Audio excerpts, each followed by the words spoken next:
మన ప్రభువును రక్షకుడైన యేసుక్రీస్తు నామములో శుభాభివందనములు. పరిశుద్ధ గ్రంథములో నుండి నూతన నిబంధనలో నుండి మనము నేర్చుకుందాము.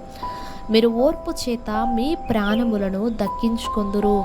మీ హృదయములు ఐహిక విచారముల వలనను మందముగా ఉన్నందున, తిండి వలనను మందముగా ఉన్నందున ఆ దినము అకస్మాత్తుగా మీ యొద్దకు ఉరి వచ్చినట్టు రాకుండా జాగ్రత్తగా ఉండు. దేవుని ముందు నిలువబడుటకు శక్తి గలవారగునట్లు ఎల్లప్పుడూ ప్రార్థన చేయుచు మెలకువగా ఉండుడి.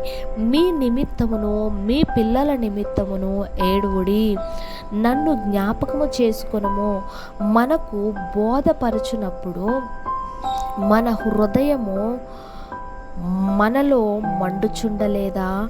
మీరు పైనుండి శక్తి పొందు వరకు పట్టణములలో నిలిచి యుండుడి. ఎడతెగక దేవాలయములో ఉండి దేవునికి స్తోత్రము చేయుచుండిరి. దేవుడు మిమ్మల్ని దీవించి ఆశీర్వదించునుగాక. ఆమేన్.